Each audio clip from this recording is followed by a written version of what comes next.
Bienvenue à tous, vous trouverez dans cette vidéo une méditation guidée selon les techniques et les enseignements donnés par Paramahansa Yogananda. Ces enseignements sont basés sur des vérités universelles et n'appartiennent à aucune religion en particulier. La tradition yogique dont ils sont issus les met au service de l'humanité tout entière. Si vous voulez profiter pleinement de cette expérience, prenez le temps de passer par chacune des techniques guidées ici. Elles permettent tout ensemble de mieux goûter à ce que l'on appelle l'état de méditation. Cette vidéo contient également une technique de préparation à la méditation appelée Yogoda, qui sert à la fois à nous recharger en énergie et à développer la perception de celle-ci. Pour apprendre cette technique, ouvrez la liste de lecture « Apprendre Yogoda ». Selon la tradition transmise par Yogananda, un chant précède immédiatement la méditation afin d'orienter nos pensées et nos sentiments vers une fréquence propice. Pour sauter cette introduction la prochaine fois ou pour aller directement au début de la méditation guidée, voyez les repères indiqués dans la description de la vidéo ou dans la barre de lecture. Si vous appréciez le contenu de cette vidéo, vous pouvez nous aider en vous abonnant et en ajoutant un pouce. Ananda Francophone vous souhaite une belle méditation.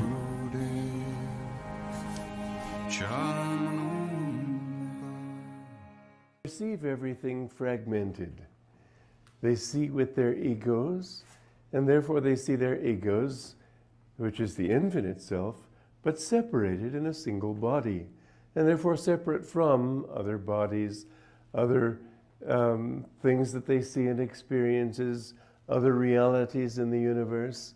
It's sort of like being in a little rowboat on the ocean, and all you really see are a few waves around you, and you don't see the whole ocean. There are two ways to see the ocean. One is to go up in an airplane. The other is to go down deeper in the sea, get beneath the level of the waves. Now, the Bible and the Gita both speak of a tree. It's a very interesting fact that they use this analogy. You find it repeatedly in Scripture. You find a number of allegorical references to different aspects of the yoga science. The Yuddha and the Pingala are described in the book of Revelation as the tree on either side of the river of life. The chakras in the spine are described again in the book of Revelation as the churches, or in the Old Testament as jewels. I don't have the quote right clearly in my mind, although I have used it. But it's a very interesting one in which he, who I think means Ezekiel, but I don't remember that even, is taken on top of a high mountain and walks up and down the stones, the jewels of light. I don't have that quote exactly, but you see here the image of stones that are jewels, the image of points of light, the image of a reality that you don't find on mountains in the world. But you do find in the spine, when you go deep in the spine and you find these centers of energy there, raising the consciousness all the way to a state of union with God. Now, this aspect of the spiritual path is something not known. We often talk here about the universality of religion and of religious teachings. But we usually confine that discussion to such things as moral virtues, moral values, things that all people can share and say, yes, I've experienced that. Everybody knows that it is, as Jesus said, more blessed to give than to receive. At least they've experienced it. If they've experienced, I should say, they know that it's true. You feel more joy when you can expand your self-consciousness than when you limit it, contract it into the ego. People who are selfish are not happy people, never. People who are generous are always happy. It comes spontaneously and effortlessly. They feel joy. The worldly person cannot really understand that, but as he gets into this, it's an experiment everybody can do, and that's why it's a worthwhile thing to offer everybody. Because everybody who, most of whom think that you really have to go out there and get yours. But if you try it, you find, well, gee, I am happier when I give. Also, you find that no scripture ever says, steal from one another, be untruthful, be unkind. They all say basically the same thing. And so to talk about the universality of religion, it's a help to talk about this aspect that everybody can nod his head and say, yeah, that's true. But there are subtler aspects which we do have some experience of, but they're a little harder to grasp because our minds, being outward, not inward, aren't as aware of them. Still, there are certain aspects that we can even so relate to normal experience. For example, every scripture says that speaks of heaven as above and hell as below. You don't find that in science, the sophisticated modern telescope like on Mount Palomar or the Hubble telescope in outer space, you don't find anywhere that telescopes have revealed angels flitting about, nor do modern scientific mining methods ever report devils coming up screaming in protest with an oil gusher. Not only that, but you find that the people on one side of the world, on the other side of the world, let's say, aren't walking around upside down. What is up for them is down for us, but it's still up for them and it's still down for us. It has nothing to do with any geological or sidereal reality. Actually, the scriptures always come down to the individual. It's a curious thing that when Copernicus discovered that the world is not the center of everything as everybody thought, and it's even a misnomer to say that people thought that the world was the center of the universe because they didn't even know the universe existed. Many people in old societies used to think that the stars are sort of little holes in a curtain or an inverted bowl, as Omar Khayyam described it, with these little lights hanging. But the world was the center of everything. Well, Copernicus discovered that that isn't so. You know how recently people discovered that the sun isn't the center of everything? About 1890. Unbelievable. So recently, it was only about 1918, I think, that Hubble discovered that the seeming nebula in Andromeda is really a galaxy. And when I was a schoolboy in England in the mid-30s, a teacher came to me all agog, saying, do you realize that all that we see around us, the stars and so on, are just one system of stars, and that there are other.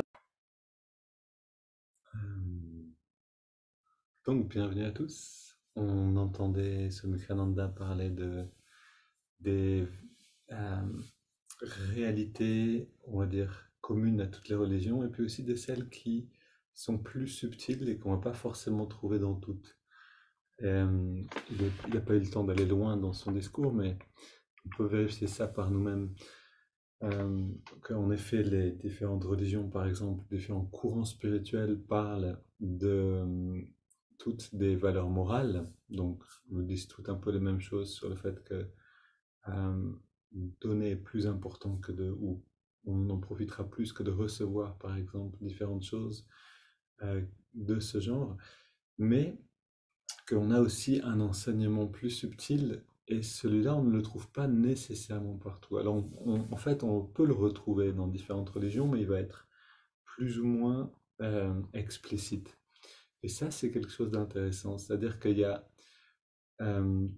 dans, par exemple, la tradition chrétienne, qui est relativement récente, c'est-à-dire qu'elle a 2000 ans, avec l'Ancien Testament aussi, mais la tradition vraiment chrétienne n'a que environ 2000 ans. Et ce qui est intéressant de voir, c'est que les saints, quand les saints ont des expériences transcendantales, n'ont pas un langage établi avec lequel expliquer leurs expériences. Et donc, Sainte Thérèse d'Avila, par exemple, va parler d'un mouvement de l'âme qui s'élève très rapidement à travers qui part même à travers la tête et qui l'emmène dans un état particulier. Le fait, elle va décrire que le cœur semble s'arrêter, mais qu'elle n'est pas tout à fait sûre si elle respire ou pas dans ces états d'extase. Donc, et ça, on le retrouve pas seulement avec Sainte Thérèse d'Avila, on le retrouve en fait avec les différents saints. Sainte Thérèse de Lisieux parle aussi de ses expériences. Euh, pour parler de toutes les Thérèse, Thérèse Neumann, qui n'a pas été canonisée, mais qui est aussi une sainte si on regarde vraiment sa vie. Et tous ces saints, Padre Pio, décrivent leurs expériences avec leurs mots, hors d'une tradition d'exploration de la conscience. Et c'est ça qui est intéressant, c'est qu'on voit en fait, et dans le yoga, on a cette tradition d'exploration de la conscience qui date depuis bien plus longtemps que 2000 ans. Alors après, les historiens ne sont pas tous d'accord pour dire combien de temps, mais on trouve des figures de personnes qui ont des postures de yoga il y a bien plus longtemps que 2000 ans, je ne sais plus si c'est 4 ou 5000 ans. Et puis, d'après l'explication en fait, des variations de la conscience, le yoga et cette explication existe déjà depuis bien plus longtemps que ça. Maintenant, qu'est-ce qui se passe? C'est qu'on a dans le yoga vraiment des personnes qui se sont penchées sur la question d'explorer la conscience. Quel est le but de la vie sur la Terre et comment fonctionne l'humain? Comment atteindre le potentiel total de l'humain, qu'on peut appeler divin, qu'on peut appeler autrement. Et cette exploration donc, qui s'est faite sur des millénaires par différentes personnes a donné une tradition qu'on appelle le Sanatana Dharma, simplement qui veut dire les vérités éternelles qui ont été découvertes par cette vision intérieure et qui ont été ensuite classifiées, ordonnées, structurées et condensées finalement dans des pratiques pour qu'on puisse chacun retourner vers ces vérités-là. Et la vision finalement d'une personne qui pratique le Sanatana Dharma, et donc là je fais attention de ne pas dire hindou, parce que si on pense hindou, on pense tout de suite à une petite religion, alors que ce n'est pas du tout l'origine de ce que c'était, c'est-à-dire cet ensemble simplement de connaissances qui est à la disposition de l'humanité, pour une personne qui est dans ces pratiques, dans cette, on va dire, tradition, alors simplement qu'elle profite de cette connaissance, le christianisme fait aussi partie du Sanatana Dharma.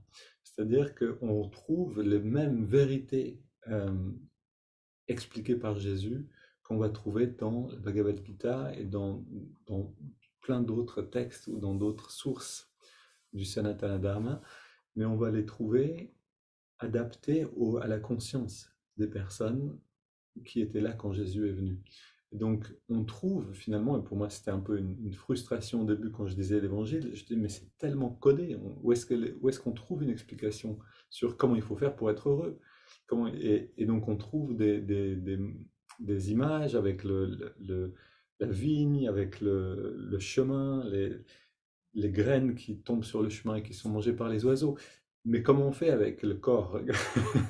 Et donc, c'est là où vraiment il y a quelque chose d'intéressant qui peut se passer, c'est dans la réunion des traditions, c'est-à-dire aller au-delà des traditions et voir que ce que dit Jésus, qu'il le dit souvent donc dans des images qui étaient adaptées à la conscience des personnes donc, qui étaient autour de lui à ce moment-là, qui étaient complètement dans la matière, et donc que ces paroles-là sont en fait exactement les mêmes paroles, mais simplement habillées différemment que celles de Krishna, par exemple, dans la Bhagavad Gita. Et Krishna parle à un autre moment.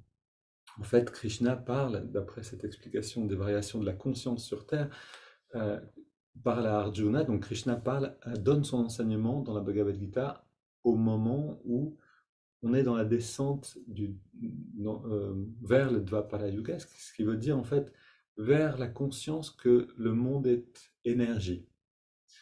Ça, c'est quelque chose qui maintenant émerge. Nous, on vient de l'idée que le monde c'est la matière et on arrive maintenant à comprendre que le monde c'est de l'énergie.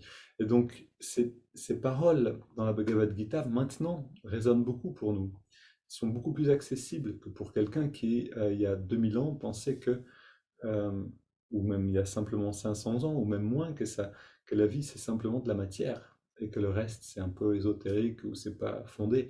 Maintenant, on sait que la conscience même a une influence sur l'énergie et que l'énergie est la manifestation sous-jacente de la matière. Donc on arrive de plus en plus à ces compréhensions que les yogis avaient ou cultivées dans ces temps-là, euh, et que la Bhagavad Gita, et au moment de la Bhagavad Gita, Krishna parle de ces réalités d'une manière très concrète. Il va dire des choses comme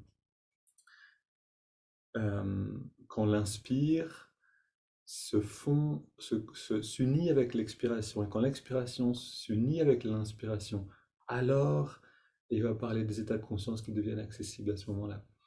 Et, et ça, c'est maintenant un enseignement qui nous est redonné par Yogananda, donc justement, euh, qui, qui est venu en Amérique, en Occident en fait, d'Inde, pour redonner ces enseignements-là de communion intérieure.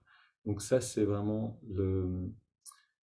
un peu une sorte de la bonne nouvelle, c'est-à-dire qu'on est maintenant ici et tout d'un coup sont à nouveau révélées des techniques que Yogananda dit étaient présentes en fait du temps de Jésus dans le cercle des disciples proches de Jésus et que Jésus donnait à ses disciples proches.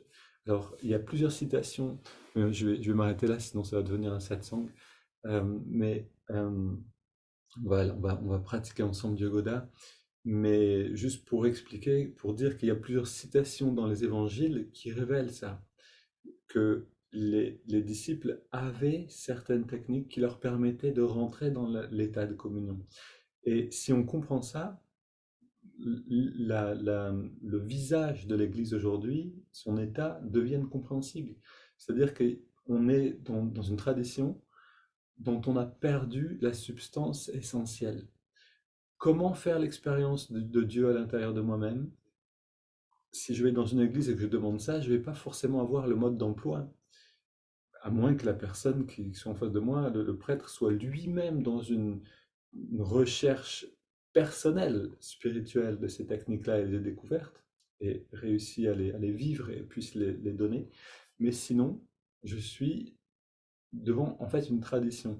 Et on a besoin d'aller chercher euh, la graine à l'intérieur, la vie en fait qui était dans cette tradition. Allez la retrouver. Donc ça, c'est le grand cadeau que nous fait Yogananda maintenant. Donc je dis ça aussi parce que on est sur un chemin vers le Kriya. Le Kriya Yoga, c'est cette technique d'union que Yogananda dit Jésus avait connue et avait donné aussi à ses disciples. Je t'ai donné les clés du paradis, les clés du ciel. Quand Jésus dit ça à Saint Pierre, c'est pas juste je te donne la responsabilité de mon église ou quelque chose comme ça, c'est euh, je t'ai donné les techniques pour rentrer dans cette expérience-là du ciel. Donc voilà, il y a plein de choses qui sont intéressantes à aller voir, que nous dit Yogananda, qu'on va explorer petit à petit ensemble. Maintenant, allons dans la pratique et dans l'expérience de ces techniques.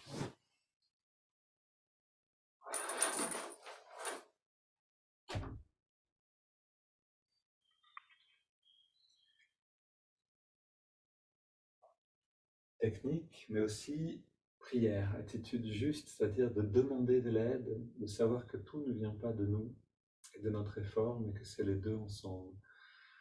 Esprit infini, recharge notre corps avec ton énergie cosmique, notre mental avec ta concentration et ta détermination, notre esprit avec ta sagesse et notre âme avec ta joie toujours nouvelle. Éternelle jeunesse du corps et de l'esprit, demeure en nous pour toujours. Bras tendus vers l'avant, les yeux fermés, on inspire. Et on rentre dans l'expérience. Des contractions musculaires, puis de l'énergie sous ces contractions. Main sur les hanches et mollet vers l'arrière et vers l'avant. Contracte le mollet sur le mouvement. Rotation de la cheville. Et on passe de l'autre côté.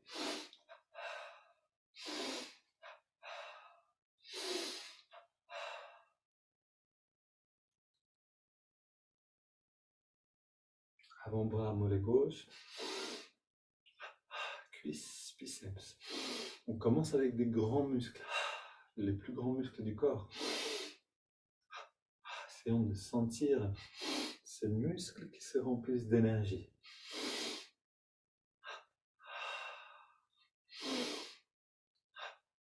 On change de côté.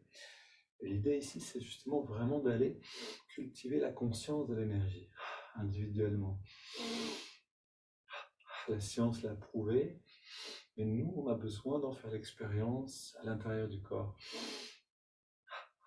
Dans le laboratoire du corps de la conscience. Les deux côtés ensemble.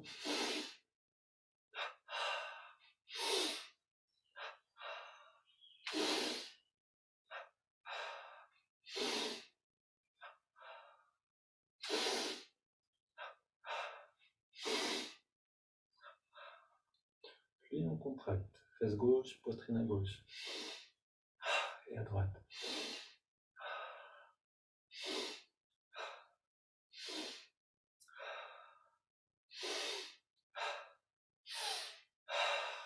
Pas du dos à gauche et à droite. Vous pouvez avoir les mains pour sentir mieux cette partie du corps. Milieu du dos.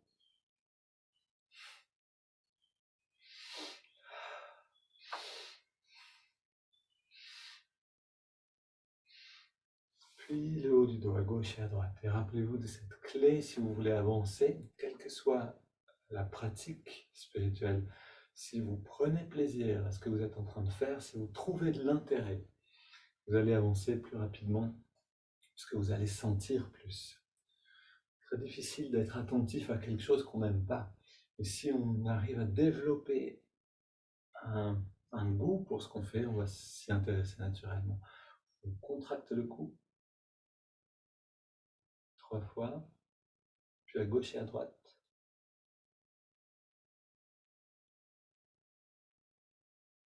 Puis la nuque, on redescend la tête.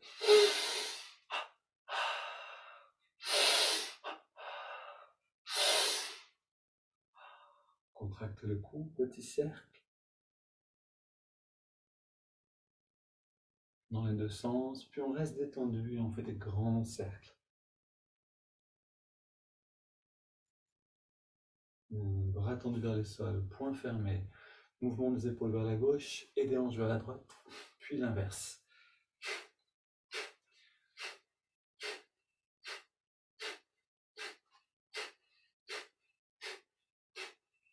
On pose les mains sur les hanches. 3 cercles avec le dos, les muscles le long du dos bien engagés.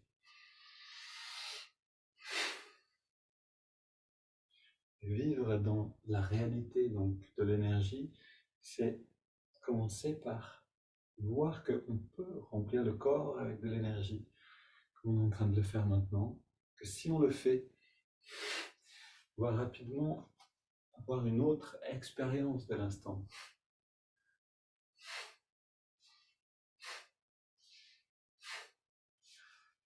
Bras tendus devant, twist du haut ou du dos.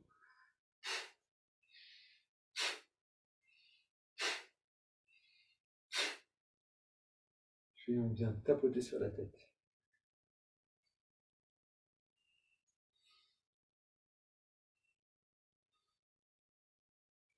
En fait, si on peut veiller à garder le niveau d'énergie toujours élevé, on va vivre une journée dans l'enthousiasme. Tout va devenir intéressant, passionnant, va devenir inspirant surtout. Tout dépend de ce niveau d'énergie. Est-ce que je peux re-remplir ce niveau-là, refaire le plein régulièrement pendant la journée? Particulièrement quand vous sentez que l'inspiration descend, on ouvre maintenant dans la nuque. Par exemple, comme je vous l'ai déjà dit, quand je travaille devant l'ordinateur, au bout d'1 heure, 2 heures, hop, l'énergie descend un petit peu. Alors un petit peu de yogoda, et ça y est, c'est parti, tout est remis à zéro. Ou plutôt rempli à nouveau. Donc servons-nous de ces techniques quand on en a besoin pendant la journée. C'est là où les choses vont vraiment avancer, c'est-à-dire que on devient conscient de notre état de conscience, on devient conscient de nos besoins et on a les techniques pour y répondre. Tous les muscles, encore une fois. Puis on contracte le pied gauche et on relâche le pied droit et on relâche le mollet gauche, mollet droit. Cuisse gauche et cuisse droite. Fesse gauche, fesse droite, bas du ventre, haut du ventre, avant-bras gauche, avant-bras droit. Biceps à gauche et à droite. Poitrine à gauche, à droite. Le cou à gauche, à droite. Devant. Et la nuque. Donc, très difficile la nuque, mais à force d'essayer, on va y arriver. On contracte le pied gauche, le pied droit. On ajoute le mollet gauche et le mollet droit. On garde tout ça, on ajoute cuisse gauche, cuisse droite, fesse droite, bas du ventre, avant-bras gauche, droit, biceps à gauche et à droite. Poitrine des deux côtés, double inspire, tous les muscles. On relâche le cou, la poitrine à droite et à gauche, biceps droit et gauche, avant-bras droit et gauche, les fesses droite, fesses gauche, le ventre, les cuisses, les mollets, les pieds. Double inspire, on contracte tout. Encore une fois. Et encore une. Et maintenant, on reste très détendu. Très détendu, les yeux fermés, regard redressé. On inspire lentement. On garde l'air à l'intérieur. On se détend et on expire par la bouche. Et on prend le temps de sentir.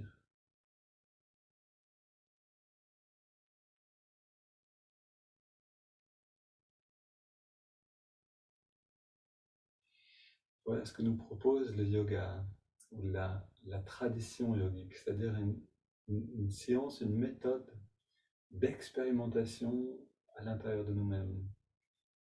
Si je peux percevoir l'énergie, alors je sais que, oui, sous le corps, c'est-à-dire avant le corps physique, il y a de l'énergie. Si je peux percevoir la béatitude derrière l'énergie, alors j'ai la preuve que la béatitude existe. Autrement dit, que la source divine existe, que ce n'est pas juste des mots. Ok, on contracte bien sur l'inspire. Et pareil ici, on inspire, contracte, expire, contracte aussi. Voilà, ces mouvements, bien sûr, là on les pratique, on ne les apprend pas. Pour les apprendre, c'est sur notre liste de lecture ou pendant le cours en ligne. Ici, vers l'avant.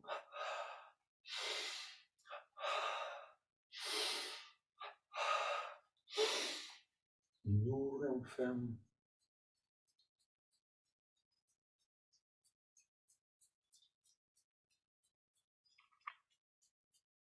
Grand mouvement des bras.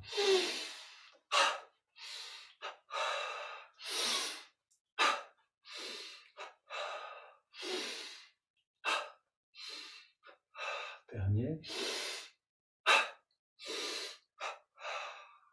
Gauche et droit.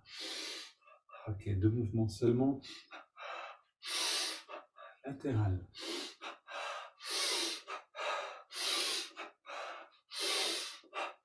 On marche sur place et on va chercher ce bon sourire à l'intérieur. Quoi qu'il arrive, je peux aller chercher la joie qui est dedans. Puis on court sur place.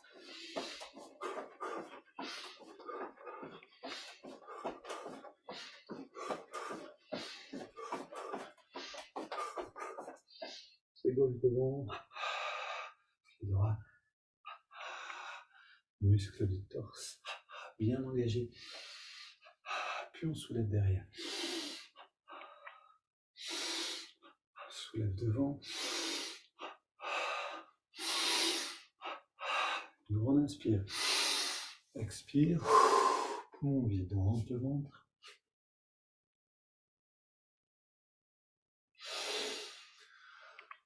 Inspire, expire. Le va-et-vient.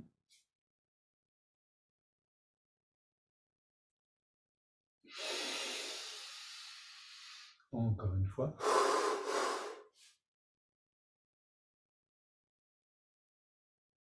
Et on se redresse.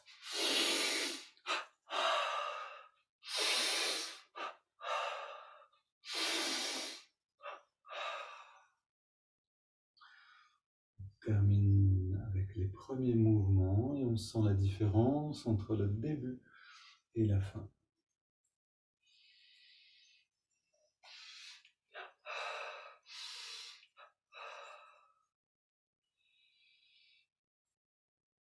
Et enfin les hanches, jambes tendues, grand cercle dans les deux sens.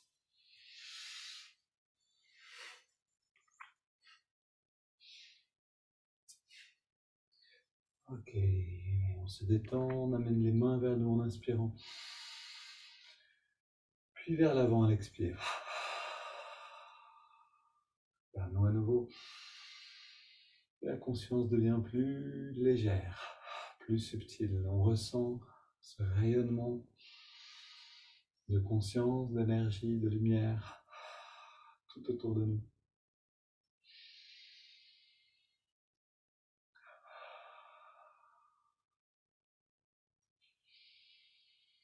Et à chaque expiration, le rayonnement devient plus large.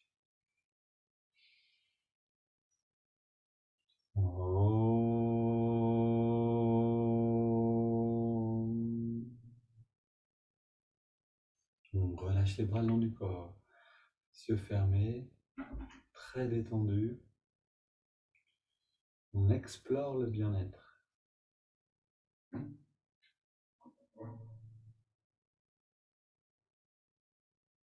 Et avec le bien-être, on sent ce petit boost d'enthousiasme.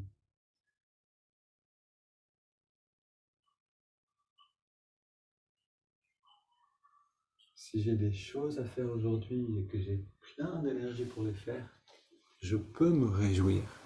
Si j'ai des choses à faire mais que j'ai aucune énergie pour les faire, ça va être beaucoup plus difficile.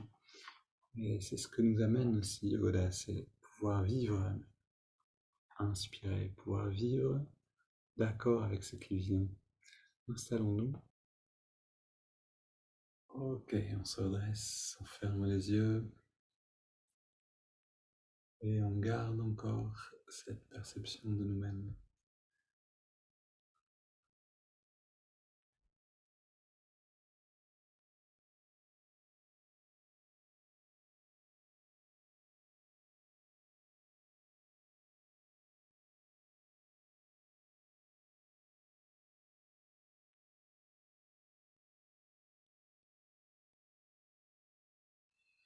On ressent à l'intérieur de nous cette vie qui est là.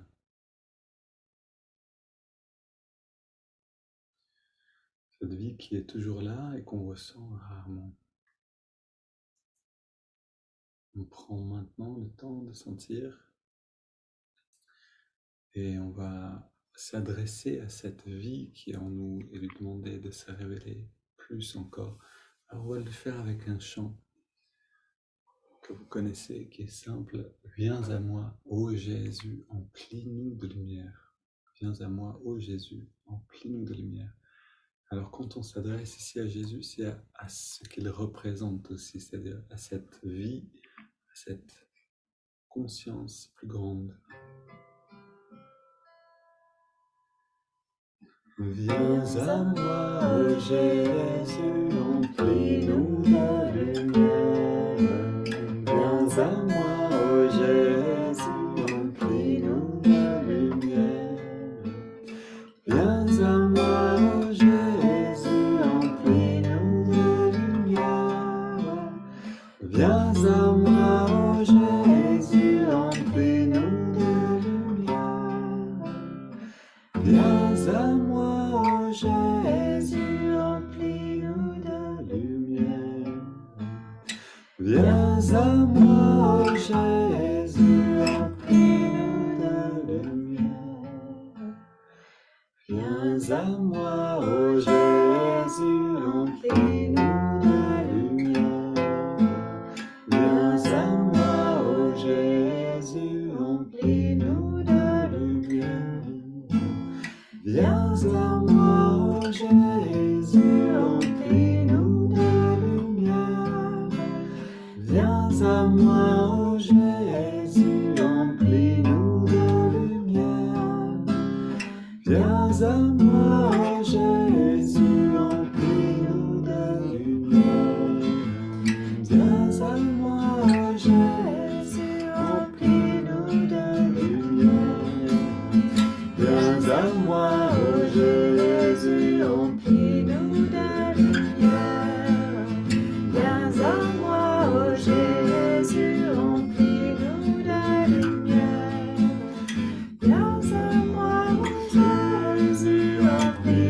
de lumière. Viens à moi, ô Jésus, remplis-nous de lumière. Viens à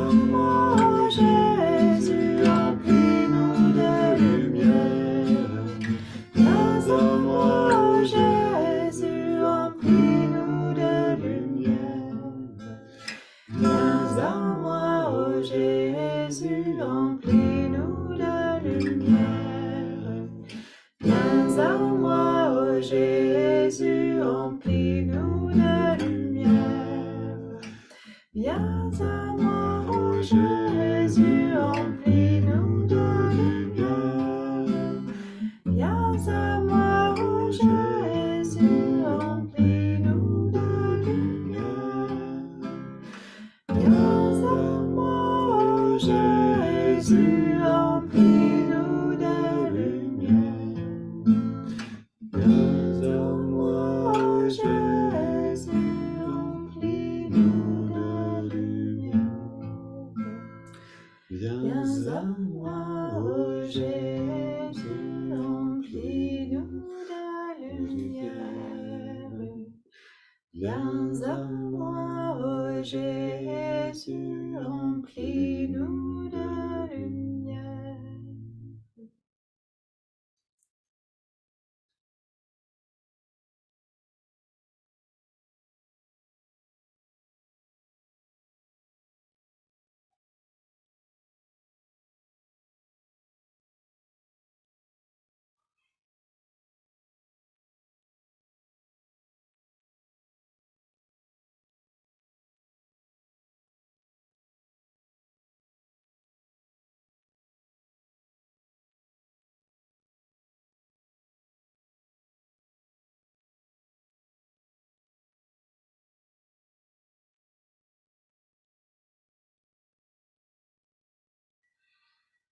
Et dans cette lumière, on respire profondément.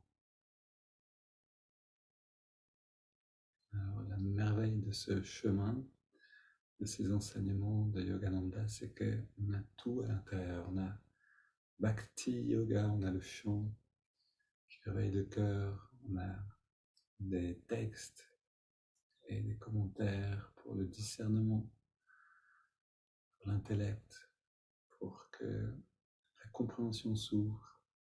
On a des respirations profondes pour ressentir cette énergie en nous et l'amener vers le divin. On a toutes ces techniques.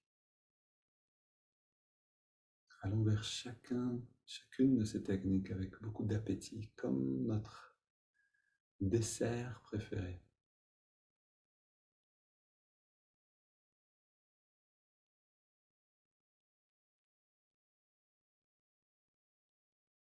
De cette manière, on va aimer de plus en plus à aller à travers cette pratique. On respire profondément et le ventre sort au début de l'inspire.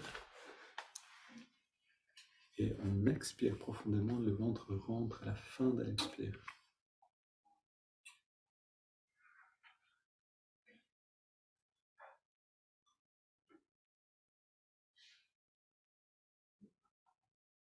À la prochaine inspiration, on entrelace les doigts au niveau de la poitrine. Expire, on pousse les mains vers l'avant et on arrondit bien le dos. On va sentir un bon étirement dans chaque direction. Inspire vers le ciel. Puis expire, on se penche vers la gauche. Inspire au centre. Expire vers la droite. Inspire, retour au centre. On se tourne vers la gauche. Pose les mains et on soutient la rotation. Gardez la posture. Inspirez profondément dedans. Puis on revient au centre et on étire vers le ciel. Expire vers la droite, on pose, on soutient.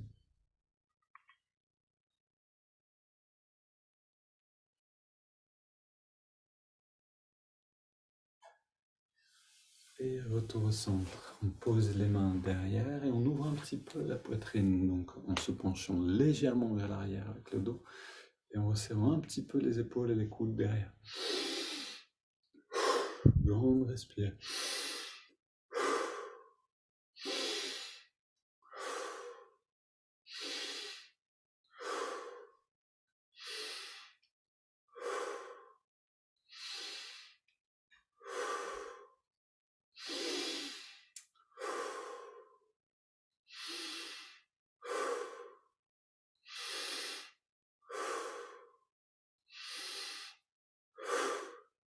Augmentons progressivement l'amplitude de chaque respire.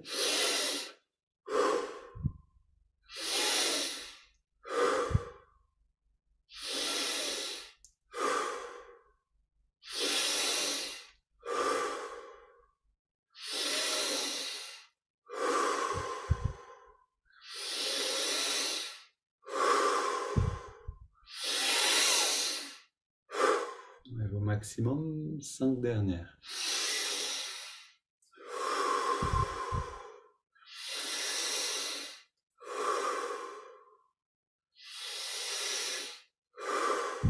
Deux dernières.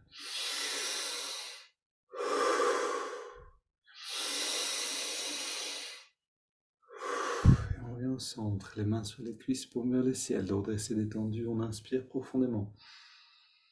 On garde l'air dedans. On détend bien tous les muscles. Puis on laisse l'air sortir sans faire d'effort. Et on s'arrête de respirer.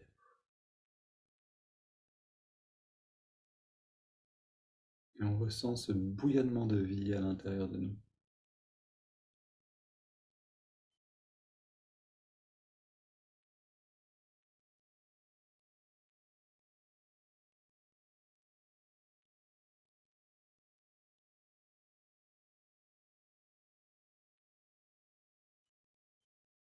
On inspire profondément. On garde l'air dedans, on rentre le ventre, on contracte le périnée, on redresse le regard un peu plus. On relâche et on expire. On laisse le corps respirer de lui-même.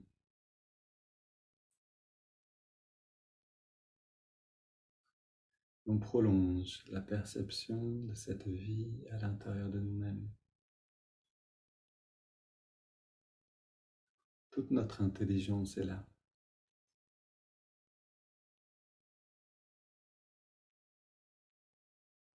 Tout notre bien-être dépend de ça. Tout le bon qu'on a donné au monde dépend de est-ce qu'on est en contact avec la source.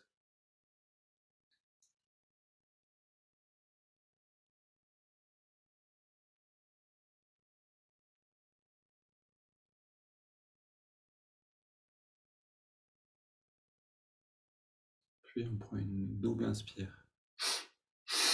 On garde l'air dedans, on contracte tous les muscles. Double expire, on relâche bien tous les muscles. Encore une fois.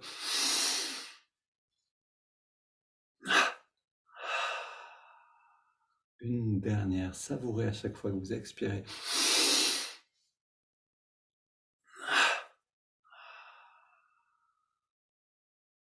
Toujours un petit peu plus de bien-être à chaque fois. Et maintenant, on va inspirer lentement par les narines sur 5 en ressentant l'énergie qui remonte le long de la colonne. Inspire.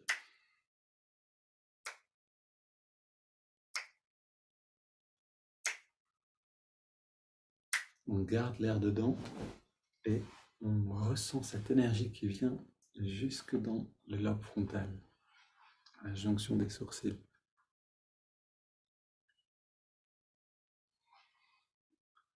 Puis on expire.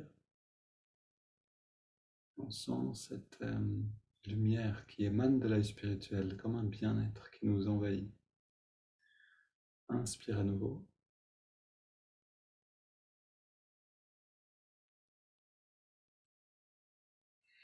On garde l'air dedans.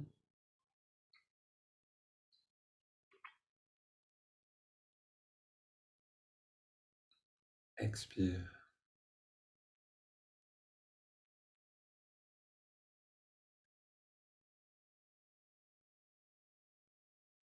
Inspire.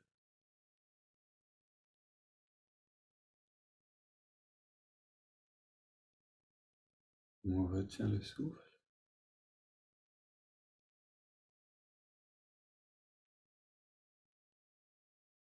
Expire.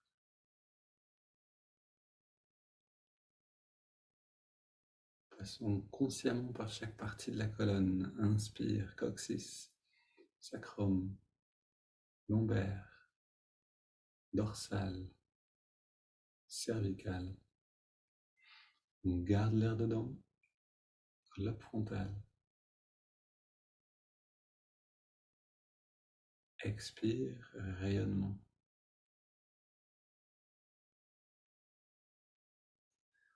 On prend une grande inspire. On laisse l'air aller et venir.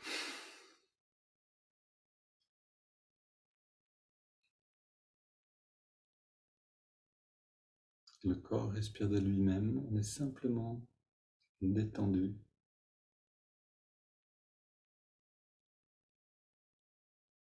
On prend conscience des effets de tout ce qu'on a fait jusque-là.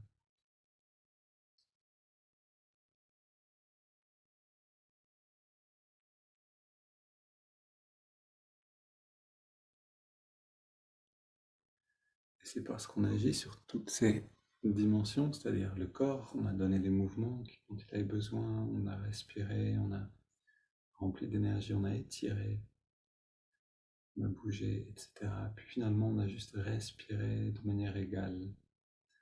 Parce qu'on a fait tout ça, on arrive à un état de calme qui nous permet de nous concentrer, puis d'aller dans cet état de méditation.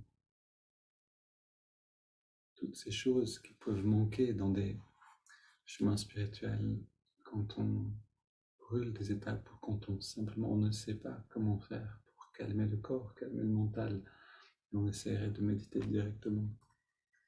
Beaucoup d'énergie, beaucoup de temps perdu. Alors on peut avoir cette gratitude d'avoir toutes ces méthodes, toutes ces techniques qui sont là. Et écoutons maintenant dans cette intériorité un passage du livre de Swami Kriyananda, The Way of Pilgrimage, non, la promesse de l'immortalité, ça c'est le nom du livre. Le chemin du pèlerinage, c'est le nom du chapitre. Jésus-Christ a dit, détruisez ce temple et en 3 jours je le relèverai. Ses détracteurs pensaient qu'il faisait référence au temple de Jérusalem, où il se trouvait à l'époque. Ils ont fait remarquer qu'il avait fallu 46 ans pour construire le temple. Comment pensait-il pouvoir faire le même travail en 3 jours? La Bible conclut, mais il parlait du temple de son corps.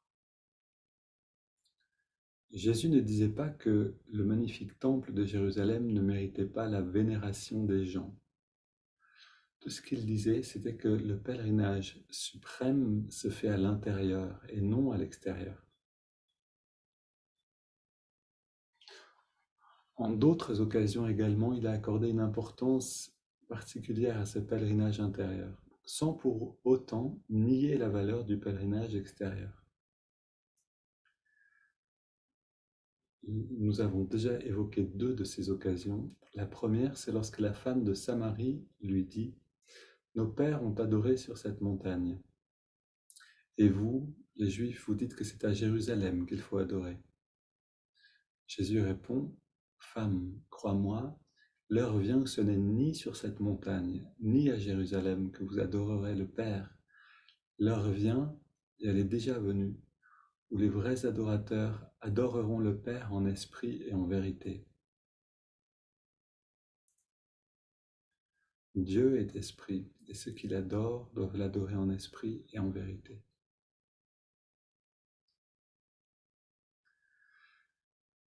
Adorer Dieu en esprit et en vérité signifie communier avec lui dans le silence intérieur. Le sens de ce passage est sans équivoque. Nous devons adorer Dieu avant tout en nous-mêmes et n'exprimer extérieurement que la dévotion que nous ressentons dans notre cœur.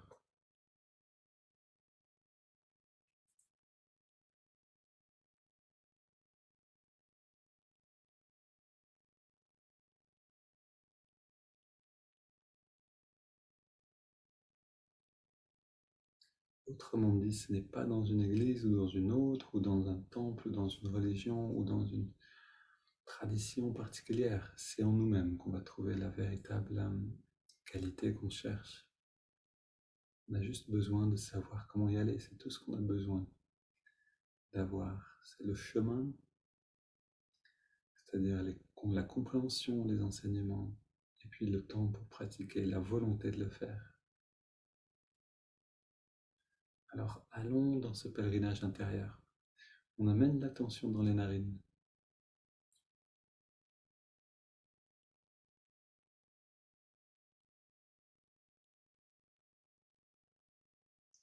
On ressent le souffle dans les narines, on ressent le flux de l'air, fraîcheur de l'inspire, tiédeur de l'expire.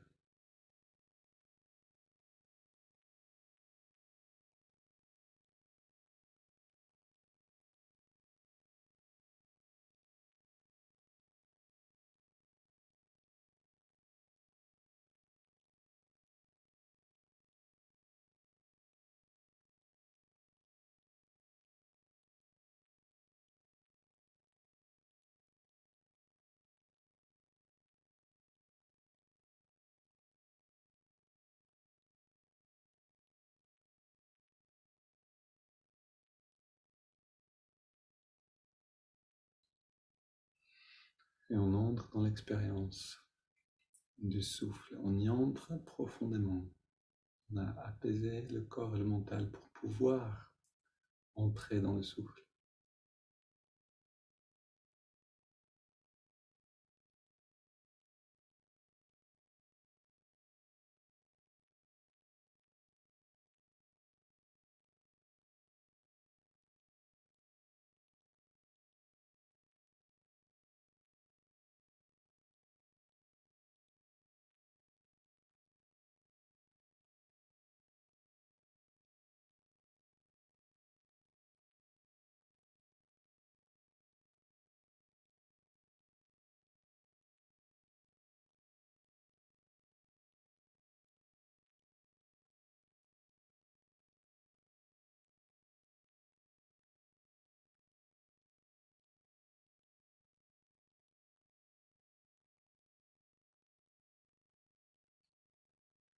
Et on ajoute maintenant le mouvement de l'index de la main droite.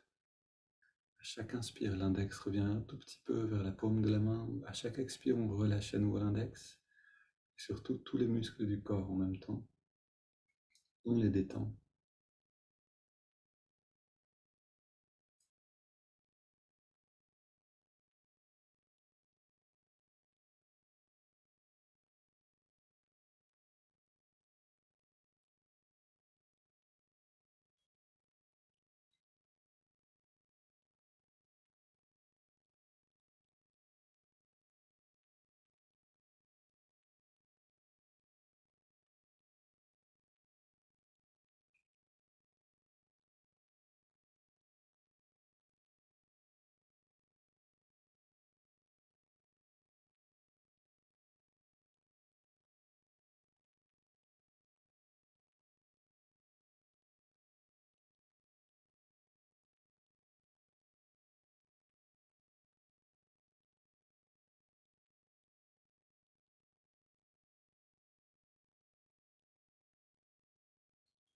Puis on ajoute le mantra Hong So. Hong accompagne l'inspire, So l'expiration naturelle. Là maintenant les trois techniques ensemble. Essayons de les parfaire, de les unir. On ressent le souffle, on détend le corps avec le mouvement du doigt et on rentre dans l'expérience du mantra.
On prend maintenant une inspiration profonde. On expire en 3 fois. Un instant sans respirer.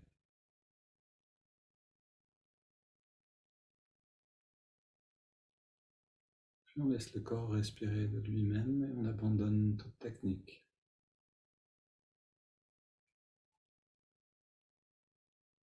On abandonne tout effort, on devient simplement présent, témoin de ce bien-être, ce calme qui se déploie en nous.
Une belle journée à tous, bon week-end.